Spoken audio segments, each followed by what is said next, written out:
चलिए बच्चों, तो नेक्स्ट हम मूव करते हैं अपने दो चैप्टर्स को स्पिल करते हुए अपने आखिरी चैप्टर पे, that is development experience of India and its comparison with so called two neighbours, that is Pakistan and China. अब क्वेश्चन अराइजेस, सर बाकी के दो चैप्टर्स क्यों स्किप कर दिए? नहीं, स्किप नहीं किए हैं, वो हम अगले लेक्चर में टेकअप करेंगे। तो पहले मैंने सोचा एक छोटा चैप्टर इसको कंप्लीट कर दें।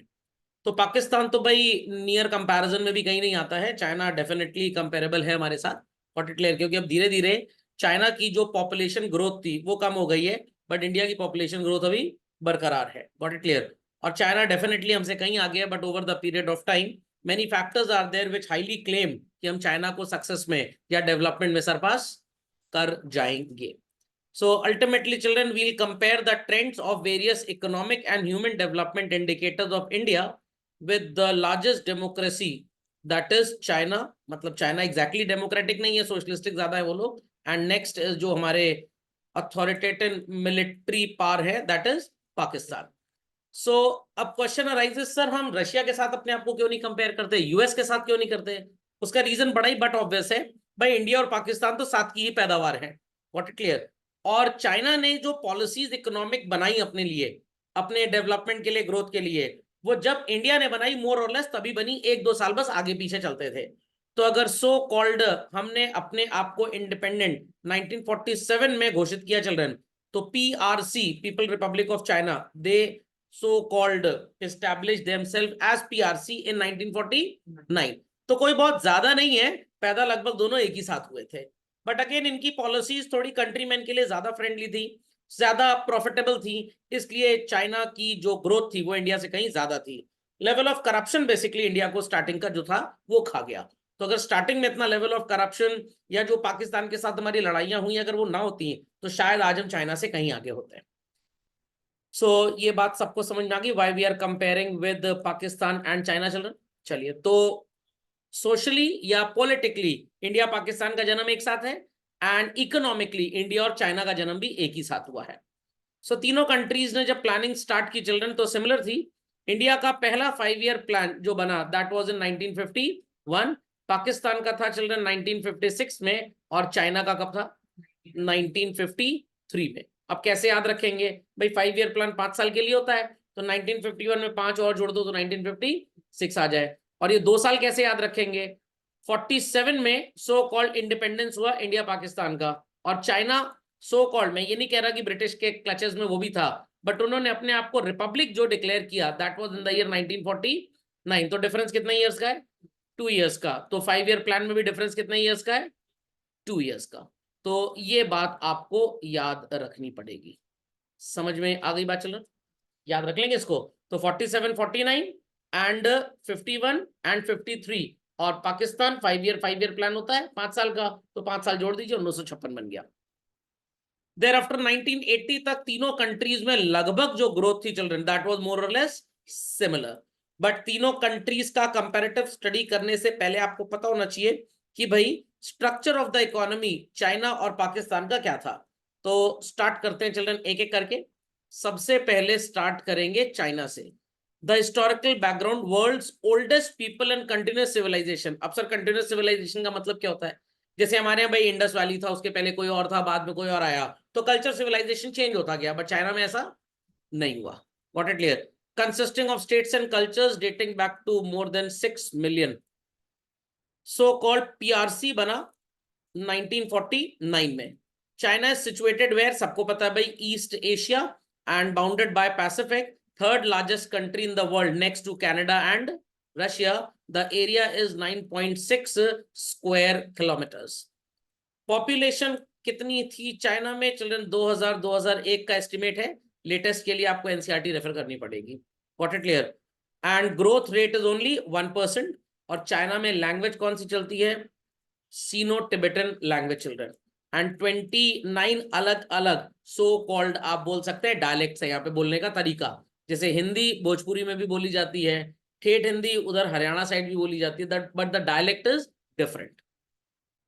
सो इकोनॉमिक बैकग्राउंड की अगर हम बात करें तो सबसे इंपॉर्टेंट चीज जो चाइना को ग्रो करी children that was great leap forward campaign, जहां पे वहां की जो माओ सो कॉल्ड स्टार्टिंग के जो अपने अभी शी जिनपिंग है इनके सो कॉल्ड पहले जो हुआ करते थे। तो उन्होंने सबसे इंपॉर्टेंट एक चीज बोली कि जो भी चीज दुनिया को जरूरत है हम उसको भी बनाएंगे, जो अपने लिए बना रहे हैं वो तो बनाएंगे ही बनाएंगे, plus whatsoever the world needs we'll manufacture that as well. और ऐसा नहीं है जैसे इंडिया में कि कोई बड़ा बिजनेसमैन किसी चीज का बिजनेस कर रहा है तो वो भाई पॉलिटिकली लीगली सारे टूल्स अपने पास रखता है और किसी भी गरीब इंसान को आगे पनपने नहीं देता। चाइना में ऐसा नहीं था। वहां के सो कॉल्ड गवर्नमेंट ने बोला कि लोगों के पास कम पैसे हैं तो अपने घर के कोर्टयार्ड में कारपेंट्री स्टार्ट कर दे, एक छोटा सा so called cottage industry setup कर दे, बट कुछ भी करके so called earning opportunities should be created. हमारे यहाँ कोई बेचारा घर के बाहर दुकान खोल ले, ठेला लगा ले, तो गवर्नमेंट चली जाती है, कहती है एनक्रोचमेंट हो रहा है ये। Got it? So people were encouraged to set up industries in their backyards, मतलब घर के पीछे वो जो खाली आंगन टाइप का एरिया हो गया। So 1958 में 26,000 communities were there covering all the farm population children. So GLF में भी काफी प्रॉब्लम आई, सीवियर ड्राउट आया चाइना में जिसमें 30 मिलियन लोग, 1 मिलियन इज 10 लाख, तो 30 मिलियन कितना हो गया, 3 करोड़ लोग मर गए children. Great proletarian cultural revolution, अब ये क्या था सर? 1965 में माओ साहब ने इसको इंट्रोड्यूस किया और 66 से 76 तक ये 10 साल चला, where students and other working professionals were sent to work and learn from the countryside। अब ये क्या है चिल्ड्रन? आपने सो कॉल्ड किसी जमाने में सुना होगा कि अगर आपके दादाजी की फैक्ट्री है और पापा 9th क्लास में आ गए तो दादाजी ने बोला कल से जरा 2 घंटे फैक्ट्री में चले आना। क्यों बुलाया? क्या दादाजी पापा को पढ़ने नहीं देना चाहते थे? ऐसा बिल्कुल नहीं है। To have some practical experience of the family business. Got it clear? तो उस जमाने में चाइना में, खैर इंडिया में भी होता था, इंडिया की एजुकेशन तो ब्रिटिशर्स ने बर्बाद कर दिया पूरा, इंडिया में भी था।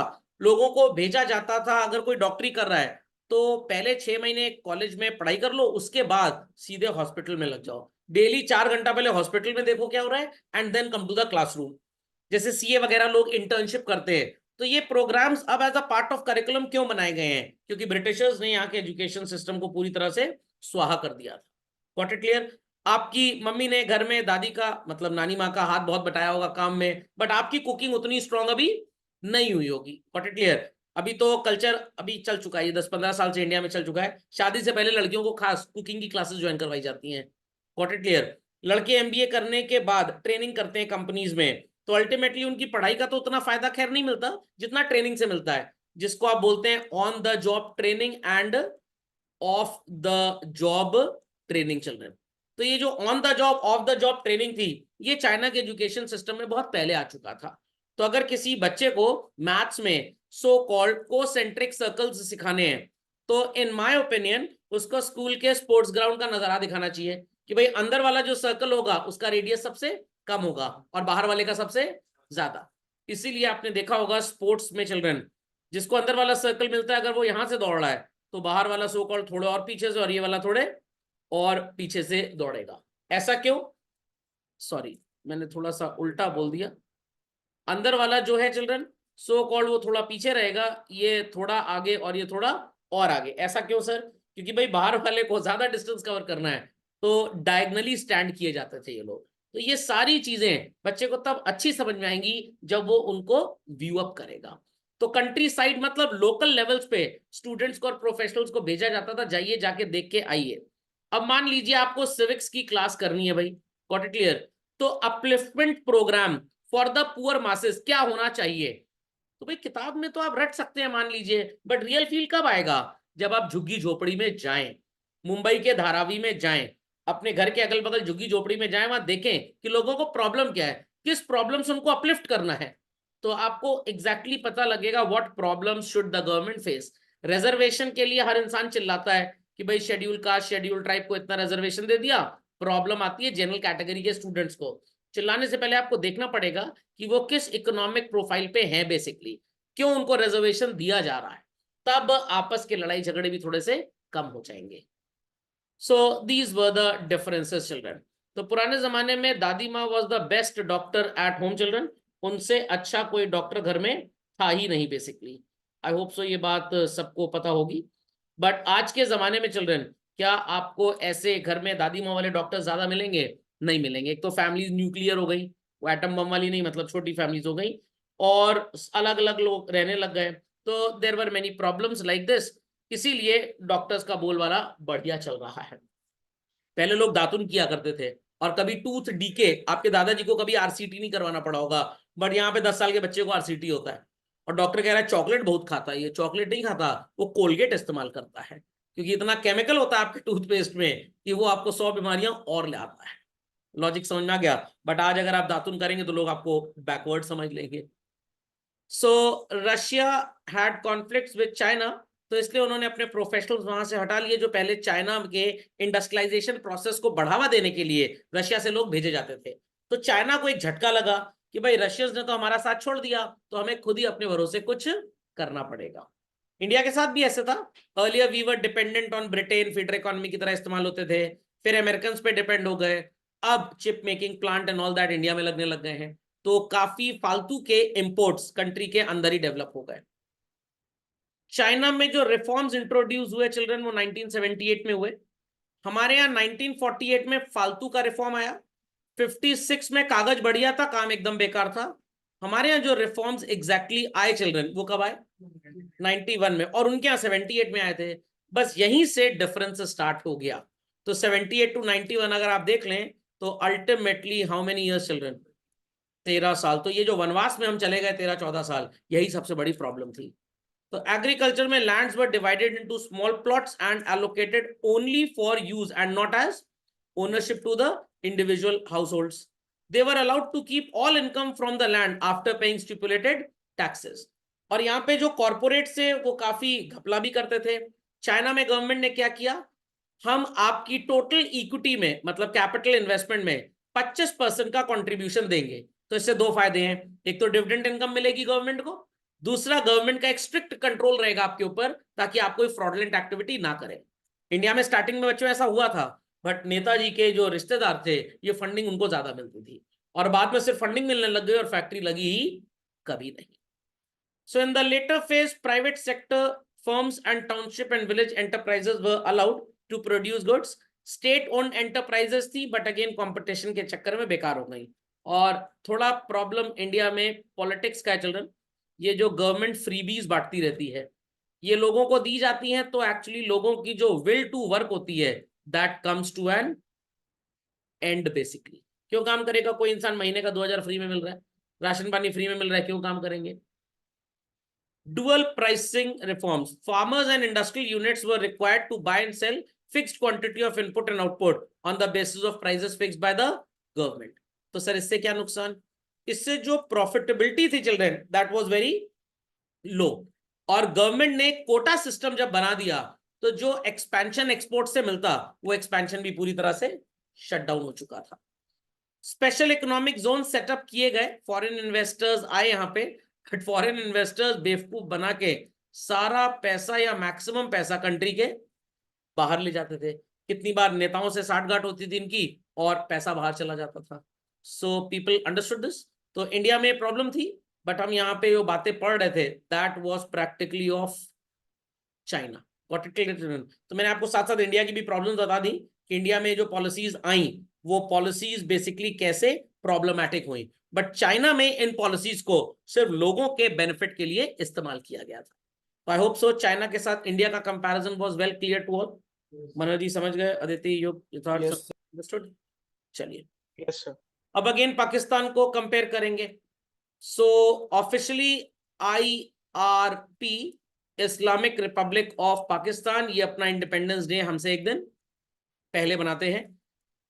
1971 में East Pakistan so called civil war का नतीजा था, जिसकी वजह से उत्पत्ति किसकी हो गई चिल्ड्रन?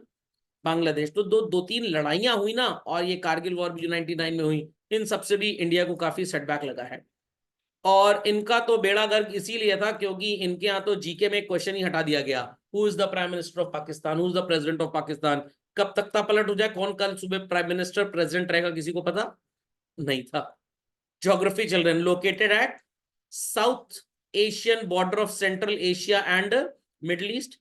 चाइना के साथ भी थोड़ा सा बॉर्डर ये लोग शेयर करते हैं, ईरान अफगानिस्तान के साथ भी शेयर करते हैं, as well as India, plus हमारा एज वेल एज पाकिस्तान का, दोनों का जो सबसे बड़ा खर्चा है children, that is defence budget अपना।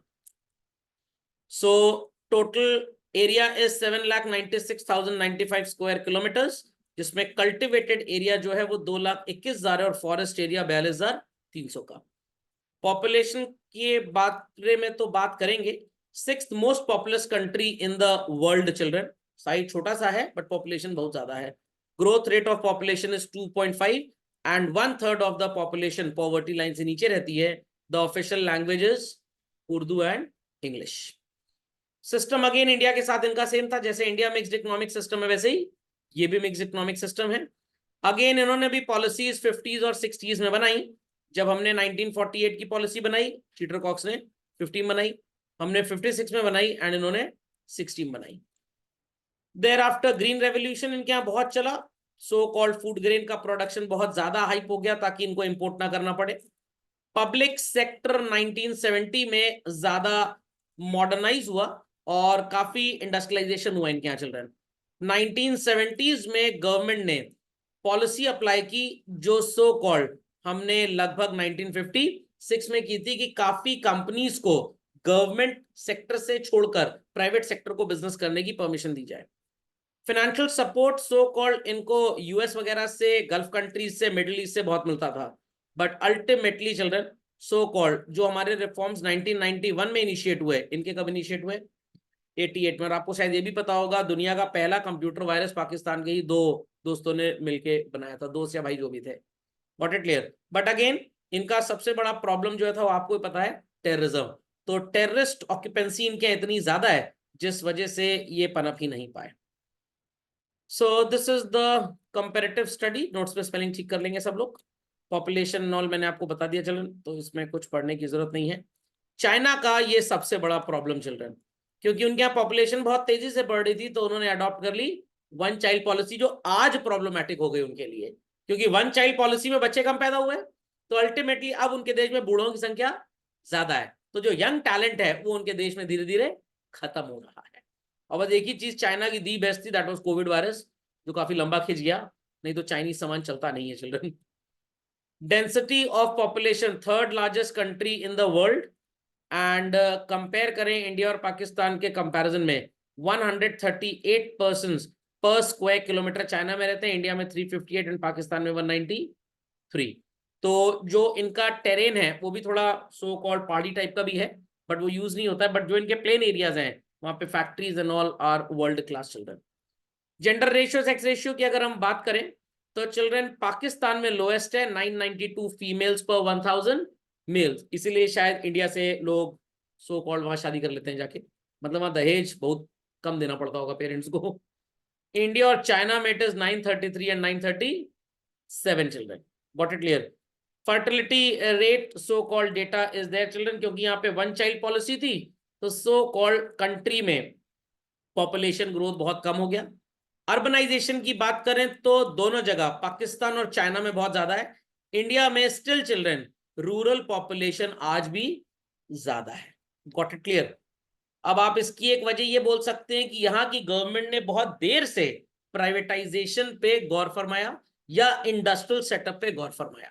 Got it clear? और उसका रीजन ही ग्रोथ का लैकनेस था, और उसी वजह से हमारे इंपोर्ट्स ओवर द पीरियड बहुत ज्यादा थे और हमारा फॉरेन डेफिसिट, फिजिकल डेफिसिट भी बढ़ता गया।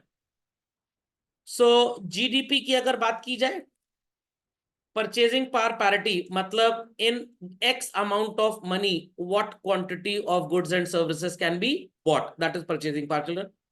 $7.2 ट्रिलियन इट इज चाइना का, ये पुराना डेटा है, एनसीईआरटी में आप लेटेस्ट देख लेंगे और गूगल भी कर लेंगे आप। इंडिया का $3.3 trillion and Pakistan GDP is 10% of India.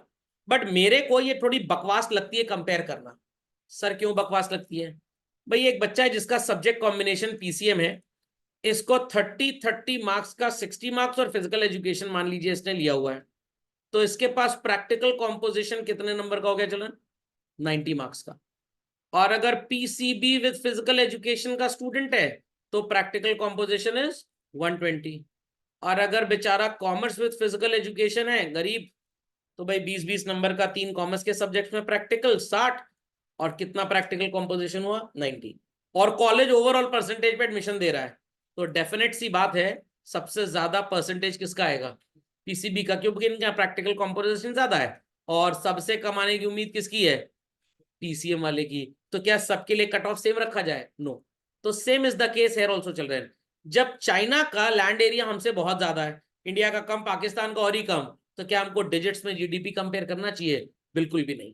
अब बच्चे पूछेंगे सर आपकी तो कहानी अलग चलती है, जीडीपी टू पॉपुलेशन कंपेयर करिए, और बेटर टू से GDP to working population. I repeat children, GDP to working population. और जिन लोगों को ये फोकट का राशन पानी मिलता है ना, इनको वर्किंग पॉपुलेशन से बाहर कर देना चाहिए। अगर ये खेत में हल भी चला रहे हैं ये वर्किंग, बट ये ज्यादातर गवर्नमेंट फ्रीबीज के ऊपर डिपेंडेंट है, तो आप इनको वर्किंग कहां से बोल रहे हो, तो भिखारी हो गए।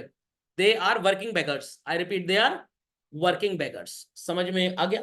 तो ये एक नया कैलकुलेशन आना चाहिए। जैसे काफी कंट्रीज जीडीपी के बेसिस पे अपनी हैसियत टेस्ट करती हैं, बट देर आर कंट्रीज जो हमारे साइड में नीचे थोड़ा है, वो भूटान टाइप, तो वो जीडीपी नहीं देखती चिल्ड्रन, वो देखती हैं so called the level of happiness, Gini coefficient, human development index, वो ये सब देखती हैं जब वो कंट्री का सो कॉल्ड डेवलपमेंट सोचती हैं। तो खोपड़े में बात गई। तो पता लगा बच्चे का परसेंटाइल स्कोर तो 99 आ गया, आईआईटी में जॉब भी लग गया, सोशल वैल्यूज आर 0। ये इंसान कहलाने लायक है? सर ये वो है इकोनॉमिक मैन, डेफिनेशन में पढ़ते थे इकोनॉमिक्स ही, ये इंसान कहलाने लायक ही नहीं है। तो इसको इंडिया में आईआईटी के बाद आईआईएम में भी एडमिशन मिल जाएगा, बट इसको वर्ल्ड की जो बड़ी यूनिवर्सिटीज हैं, कैम्ब्रिज, ऑक्सफोर्ड, वो कहेंगे तुम झाड़ू लगाने लायक भी नहीं हो, क्योंकि सोशल क्वेश्चन एसक्यू आपका एकदम 0 है। तो आप सोसाइटी के लिए एक मशीन है, आप इंसान नहीं है। तो सेम इज द केस है also, GDP should not be compared, I repeat, GDP should not be compared. जैसे अमेरिका ने ढेर सारे खेत खलियान अफ्रीका में लिए हुए हैं, तो अल्टीमेटली अमेरिकन इकोनॉमी को कौन फीड कर रहा है, अफ्रीकन। तो अगर अफ्रीका उतना बना के बेच ले तो जीडीपी अफ्रीका का बढ़ जाएगा। तो ये जितने सरकारी अनाज के ऊपर फोकट में डिपेंडेंट है, इनको भगाओ, इनको वर्किंग पॉपुलेशन के अंदर लेके नहीं आना। और जीडीपी टू वर्किंग पॉपुलेशन का एक रेशियो होना चाहिए, वो अगर हाईएस्ट है तो पता लगाया जाए। हाँ, अगर आप पर कैपिटा इनकम की बात करें, ये अच्छा है कि पर पर्सन की इनकम इंडिया में कितनी है। लॉजिक समझ में आ गया? चलिए, देयर आफ्टर चाइना का 1980 में डबल डिजिट ग्रोथ था, पाकिस्तान का 6.3 और इंडिया का 5.7। 90s में चाइना में थोड़ा सा फॉल आया, कोई फर्क नहीं पड़ता, मार्जिनल है। पाकिस्तान में ड्रास्टिक डिक्लाइन, उल्टा हो गया पूरा, 6.3 बिकेम 3.6, क्योंकि यहाँ पे टेररिस्ट एक्सपोजर ज्यादा था इनका, गॉट इट क्लियर, और पॉलिटिकल इंस्टेबिलिटी भी थी। इंडिया का थोड़ा सा बढ़ता हुआ नजर आया। अभी बच्चों 1990 लिखा है, ये 1990 से लेकर एंडिंग 1991 था बेसिकली, जब हमारे यहाँ फॉरेन कंट्रीब्यूशन, फॉरेन पार्टिसिपेशन ज्यादा हुआ। और अभी तो रिसेंट हम 7.6 पे चल रहे हैं। पीपीपी, परचेजिंग पावर पैरिटी, मैंने आपको बता दिया, given quantity of goods and services को आप कितना खरीद सकते हैं गिवन यूनिट ऑफ मनी में, गॉट इट। सेक्टोरल कंट्रीब्यूशन की बात करें चिल्ड्रन, तो सबसे पहले आता है हमारा एग्रीकल्चर सेक्टर। चाइना की जो टोपोग्राफी है और क्लाइमेटिक कंडीशन है चिल्ड्रन, कल्टीवेशन के लिए कितनी फीजिबल है, ओनली 10%। कल्टिबल एरिया जो है दैट इज 40%, एंड 1980 में more than 80% of the population was dependent on farming. Sir India में भी था? नहीं, इंडिया में इतना नहीं था, आप जानते हैं इंडिया के बारे में, it is only 66%, got it clear. Government encourage people to leave their fields and pursue other activities. अब देखिए यहाँ पे डिफरेंस आ गया, हमारे यहाँ गवर्नमेंट ने लोगों को कभी परस्यू ही नहीं किया कि तुम दूसरी एक्टिविटीज करो ना, आज करते हैं। किसान को 2,000 रुपए महीना मुफ्त अनाज मिल जाएगा। तो यहाँ तो गवर्नमेंट क्या बोलती है, यहाँ गवर्नमेंट एनकरेज करती है, leave the field, sit at home, don't do anything, we'll give you freebies, you give us vote. समझ में आ गया? तो हैंडीक्राफ्ट, कॉमर्स, ट्रांसपोर्ट उस जमाने से वहां पे ज्यादा, तो बस यहीं पे बच्चों डिफरेंसेस आने लग गए। तो हमारी कंट्री में अगर 1970s और 80s में नेताओं के अंदर अकल होती तो शायद आज हम यूएस खरीद सकते थे। So larger proportion of workforce which was engaged in agriculture 54%, year 2000 में चिल्ड्रन, ये टोटल जीडीपी में कितना कंट्रीब्यूट करता है, 15%। तो ये बात सबको याद रखनी है। यहाँ पे गवर्नमेंट ने फार्मर्स को फोकट की चीजें दे दे के वोट खरीदे एक तरह से। स्टार्टिंग में बहुत ज्यादा था, आज थोड़ा कम हो गया, बट है आज भी। बट चाइना में ऐसा नहीं था, क्योंकि वहां डिक्टेटरशिप टाइप इकोनॉमी है। भाई मेरे दादाजी सो कॉल्ड प्रेसिडेंट थे, फिर मेरे पापा बने, अब मैं बनूंगा, तो इसलिए वोट बैंक की कोई चिंता थी भी नहीं। तो many a time dictatorship works. I repeat children, many a time dictatorship works. And in India contribution for agriculture sector is only 23%। तो सर यहाँ तो 15% है, यहाँ पे तो और कम था, ठीक है, बट वहां पे जो इंडस्ट्रियल सेक्टर का आउटपुट था वो बहुत ज्यादा था। Got it clear? और वर्क फोर्स कितना एंगेज था चिल्ड्रन? 60%। पाकिस्तान के तो हाल ही अलग है, 23% proportion of workforce was engaged in agriculture and 49% as compared to 60% in India। तो अब तीनों को जरा कंपेयर करिए चिल्ड्रन। चाइना में सो कॉल्ड जीडीपी में एग्रीकल्चर का कंट्रीब्यूशन कितना था? 15%। इंडिया में कितना था चिल्ड्रन? 23%। और पाकिस्तान में कितना था? 49%। तो सबसे ज्यादा एग्रो इकोनॉमी कौन सी नजर आती है आपको? पाकिस्तान। बट अगर हम बात करें पॉपुलेशन की चिल्ड्रन, तो चाइना में हमारा 54%, आधे लोग कहां पे काम कर रहे थे? एग्रीकल्चर में। इंडिया में कितने लोग एग्रीकल्चर में काम कर रहे हैं? 60%। तो चाइना इंडिया का लगभग सेम लग रहा है, 54% है और 15% आउटपुट दे रहे हैं, मतलब जीडीपी में, और यहाँ 60% और 23। और पाकिस्तान में भी सो कॉल्ड कितने परसेंट थे चलो? ओ सॉरी, मैंने उल्टा लिख दिया यहाँ पे, 23 चिल्ड्रन। और कितने लोग यहाँ पे एंगेज हैं? 49%। तो सबसे अच्छा एग्रीकल्चरिस्ट इकोनॉमी की अगर बात करें, एग्रो बेस्ड इकोनॉमी की बात करें, तो सबसे ज्यादा कौन सी नजर आ रही है बेटर चिल्ड्रन? पाकिस्तान सबसे बढ़िया है। Got it clear? और सर ऐसा क्यों, ये आप सब जानते हैं, काफी चिल्ड्रन ने जो ड्राई फ्रूट वगैरह है वो उसी साइड से आता है, और जो उसकी वैल्यू होती है वो बहुत ज्यादा होती है। अब 1 किलो आलू और 1 किलो काजू, रेट में कितना डिफरेंस है भाई? 1 किलो आलू 40 रुपए, 50 रुपए, 1 किलो काजू 900 रुपए, 800 रुपए, 1000 रुपए, 1200 रुपए। Got it? तो एग्रीकल्चर एक्टिविटीज की बात करें तो चाइना सो कॉल्ड आगे जाता है, sorry Pakistan children, sorry. Industrial sector children, यहां पे जीडीपी में किसका कितना कंट्रीब्यूशन था? China GDP 53%, India and Pakistan का शेयर 26 और 23 चिल्ड्रन। तो अगेन इंडस्ट्रियल कंट्रीब्यूशन की बात करें तो सबसे ज्यादा कंट्रीब्यूशन कहां पे हुआ? चाइना में। तो चाइना का ठीक है एग्रीकल्चर कम था, बट इंडस्ट्रियलाइजेशन वहां ज्यादा था। तो हमारी कंट्री में आप बोलेंगे सर हमने पढ़ा था ब्रिटिशर्स फोकस करते थे, लोगों को बोलते थे सब्सटैंशियल, सॉरी सब्सटैंशियल कह रहा हूं, सबसिस्टेंस फार्मिंग मत करिए, क्या करिए? Commercial farming. फार्मर्स ने की कमर्शियल फार्मिंग, बट उस सबके रिजल्ट्स किसको मिले? ब्रिटिशर्स को मिले, इंडियन फार्मर्स को नहीं मिले। तो कुछ बेड़ा गर्क वहां से भी हुआ है basically. Proportion of workforce in the normal course of development, China has been shifting employment and output from agriculture to manufacturing। India में क्या चल रहा है? From agriculture to sit at home. तो अभी वर्क फ्रॉम होम चल रहा है, पहले सिट एट होम चलता था। ओके, और फोकट का खाना पीना तो सरकार दे ही देगी। And proportion of workforce engaged in manufacturing sector, India और पाकिस्तान में it was just children 16% and 18%। तो सोचिए, चाइना से कंपेयर करिए, 4 गुना लोग वहां पे इंडस्ट्रीज में काम करते थे। अगर इंडिया से कंपेयर करें तो 4.5 गुना हो गया। पाकिस्तान से कंपेयर करें तो लगभग 3 टाइम्स चल रहा। Got it? सर्विस सेक्टर या टर्शरी सेक्टर की बात करते हैं। India Pakistan service sector emerged as a part of development। Service sector contributes highest to their GDP with contribution of 51% in case of India and 54 in case of China, sorry Pakistan. और China में कितना था children? 32। तो याद रखिएगा बच्चों, अगर agriculture sector की बात करें तो तीनों में सबसे ज्यादा कंट्रीब्यूशन किसका था? पाकिस्तान का, ठीक है। और अगर हम बात करें इंडस्ट्रियल सेक्टर की तो सबसे ज्यादा कंट्रीब्यूशन किसका था? चाइना का।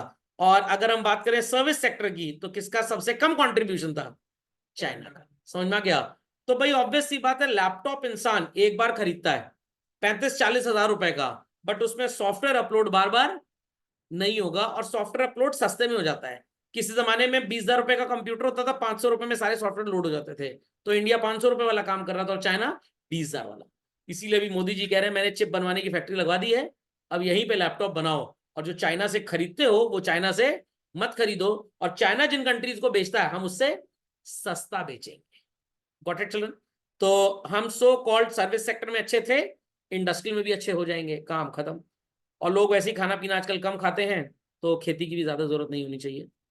1980 में Pakistan was faster in shifting its workforce to service sector, but कौन सी सर्विस थी आपको पता है?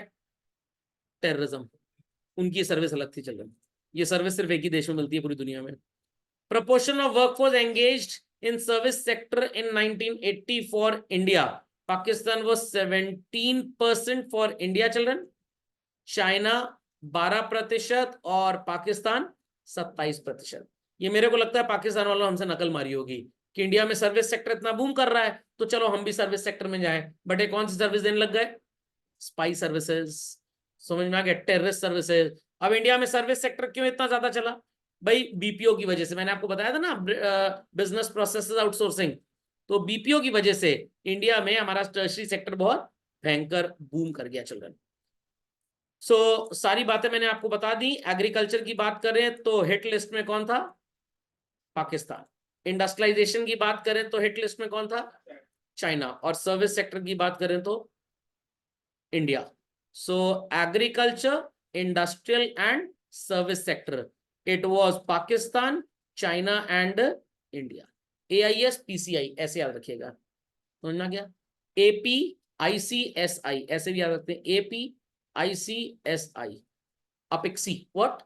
अपिक्सी। एग्रीकल्चर में पाकिस्तान, आई रिपीट चिल्ड्रन, एग्रीकल्चर में पाकिस्तान, इंडस्ट्रियलाइजेशन में चाइना और सर्विस सेक्टर में इंडिया। तो अपिक्सी याद रख लीजिएगा, व्हाट? अपिक्सी। समझ में आ गया? ऐसे याद रखते हैं, पिक सी। चलो अपिक्सी हो जाए एक साथ में। समझ गए सब लोग? समझ गए भाई? चलिए, ये सारे के सारे सो कॉल्ड पैरामीटर्स हैं जिसके बेसिस पे 2003 में सो कॉल्ड ये डेटा ह्यूमन डेवलपमेंट का मिला। यूएन वगैरह कराते रहते हैं research. Human development index value highest कहां नजर आ रही है चिल्ड्रन? चाइना में। Rank in the world development is 85। Life expectancy कहां पे सबसे ज्यादा है? चाइना में। क्यों सर? चाउमीन खाते हैं वो लोग? बिल्कुल हाँ। और उनका चाउमीन वैसा नहीं होता जैसा हमारे हिंदुस्तानियों का चाउमीन होता है, या पनीर भी डाल दो, मटर भी डाल दो, जीरा भी डाल दो, सब डाल दो चाउमीन में। ओके। इन्फेंट मोर्टेलिटी इनके यहाँ लीस्ट थी, हमारे यहाँ सबसे ज्यादा थी। लड़की हो गई तो हस्बैंड अपनी बीवी को छोड़ के भाग जाता है। अभी पेपर में 1-2 दिन पहले मैंने न्यूज भी पढ़ी है। ऐसे हस्बैंड्स को लाइफ इम्प्रिजनमेंट हो जाना चाहिए। अडल्ट लिटरेसी चाइना में बहुत ज्यादा थी, क्योंकि यहाँ पे इंग्लिश पे फोकस नहीं था, मातृभाषा में एजुकेशन दी जाती थी। हमारे इंडिया में बच्चों आज भी मतलब मैं 2024 की बात कर रहा हूँ, मेजॉरिटी बच्चे find English as a very tough language. इस वजह से उनके बाकी सब्जेक्ट में भी बेड़ा गर्क हो जाता है। Got it clear? पेरेंट कह रहे हैं मेरे बच्चे को समझ में आया ना, all send him to English speaking course. School में बोला जा रहा है टीचरों को आप पढ़ा पाए ना पढ़ा पाए, अंग्रेजी ठीक से बोलिए पहले। अब बेचारा अंग्रेजी के चक्कर में अंग्रेजी की टांग तोड़ देता, आत्महत्या कर लेती है अंग्रेजी क्लास में, और वो ना बच्चों को पढ़ा पाता है ना बच्चे पढ़ पाते हैं। अडल्ट लिटरेसी भी हो गया children, people below poverty line China में लीस्ट थे। सर ऐसा कैसे? वो पैसा आता था ना वहां से टेररिस्ट फंडिंग के लिए। इंडिया में सबसे ज्यादा गरीब थे नहीं, गरीब बनाए गए हैं। आजकल वो रेडियो में आया था ना, 80 करोड़ लोगों को फ्री राशन दिया। क्यों दिया? मतलब 80 करोड़ गरीब हैं, सरकार कह रही है भारत में विकास हो रहा है। Maternal mortality, only 56 out of 1000 women used to die within 1 year after giving birth to a child. India में सबसे ज्यादा मरते थे। Got it clear? कितनों को तो मार भी दिया जाता था। जीडीपी पर कैपिटा चाइना में हाईएस्ट था children. Population with sustainable access to improved water सबसे ज्यादा कहां पे था? पाकिस्तान। किस वजह से? वो झेलम नदी आती है ना, उसकी वजह से। Got it clear? And improved sanitation सबसे सो कॉल्ड कम कहां पे था? इंडिया में। वो लोटा लेके निकल जाते हैं। समझ में आ गया? पॉपुलेशन अंडर नरिश्ड सबसे कम कहां पे थी? चाइना में। समझ में आ गया बच्चों? क्योंकि हमारे यहाँ तो फ्री में खाने का लोगों को आदत बनी हुई है। चलिए, सो लाइफ एक्सपेक्टेंसी मैंने आपको बता दिया, China has the highest children. Got it clear? क्योंकि फूड हैबिट्स इनकी अच्छी थी। चलिए, तो ये सब डेटा तो हमने पढ़ लिया है, उसी का एक्सप्लेनेशन है, तो कुछ आपको खास पढ़ना नहीं है।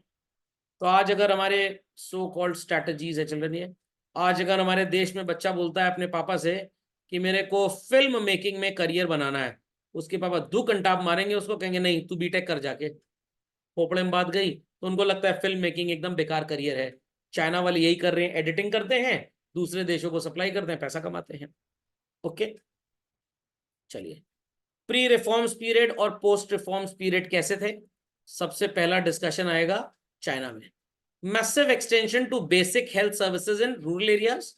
इकोनॉमिक सिस्टम पे, फूड डिस्ट्रीब्यूशन पे काफी ध्यान दिया गया। यहाँ पे तो साहूकार जब्त कर लेता था राशन वगैरह, ब्लैक मार्केटिंग करते थे लोग। Per capita grain of output 1978 से, sorry, per capita output was same as it was in the mid of 1950s children. ये थोड़ा सा प्रॉब्लमेटिक भी था चाइना के लिए। 1978 में Chinese government was not satisfied with the slow pace of economic growth and lack of modernization under the Maoist rule. They felt कि भाई ये गड़बड़ थे, इसलिए इन्होंने 1978 में मेजर्स इंट्रोड्यूस किए, जो इंडिया ने कब इंट्रोड्यूस किए? 91 में। और अगर यहाँ पे कोई अच्छा करना चाहे भी तो पॉलिटिकल प्रेशर उतना ज्यादा होता था कि वो अच्छा कर ही नहीं सकते थे। देयर आफ्टर जब रिफॉर्म्स लागू हो गए children, so called massive scale पे डेवलपमेंट नजर आने लग गया। Educational areas, health facilities, land reforms and decentralised planning, इन सब ने कंट्री को काफी बढ़ावा दिया children. Agriculture reforms, handing over plots of land to individual for cultivation, जिससे गरीब लोगों की प्रॉस्पेरिटी बहुत ज्यादा हुई। और यहाँ पे तो काफी लेवल तक लोग एक्सप्लॉइट होते थे उन मनी लेंडर्स, साहूकारों से, जो ब्रिटिशर्स से जमीन लेकर अपना मालिकाना हक साबित करते थे। बहुत बाद में यहाँ पे रिफॉर्म्स आए जब लोगों को उनकी जमीनें वापस मिली चिल्ड्रन। पाकिस्तान के क्या हालात थे, इसको तो पता नहीं कंट्री क्यों बोलते हैं, इसको बोलना चाहिए terrorist unit. Reason for slow down growth, reemergence of poverty in Pakistan, क्या था भैया, क्या था? गुड हार्वेस्ट नहीं था children. Thereafter negative trends आ गए इनकी कंट्री में। फॉरेन एक्सचेंज इनको मिलती तो थी, बट किस काम के लिए? टेररिस्ट एक्टिविटीज के लिए चिल्ड्रन। और एक्सपोर्ट्स कोई बहुत ज्यादा इनके पास से होते नहीं थे। फॉरेन लोन्स इतने ज्यादा थे कि उनको पे करने में ही इनकी सारी कमाई बर्बाद हो जाती थी as such. Got it? So GDP growth rate was 8% between 2002 to 2005, जब इनके रिफॉर्म्स बेटर काम करने लग गए। 8% जीडीपी ग्रोथ बहुत अच्छा माना जाता है। Got it clear? आप ये बोल सकते हैं कि लगभग सो कॉल्ड, अगर मैं रूल ऑफ 72 अप्लाई करूं तो 9 साल में आपकी इकोनॉमी डबल हो जाएगी। मतलब 9 साल पहले किसी घर में एक कार थी तो अब 2 आ जाएंगी। सो पाकिस्तान ने भी काफी डेवलपमेंट किया, बट देन टू उतना ज्यादा नहीं कर पाए। So Indian economy performed moderately, but still many people depend upon agriculture. Infrastructure काफी parts of country बड़ा lacking था।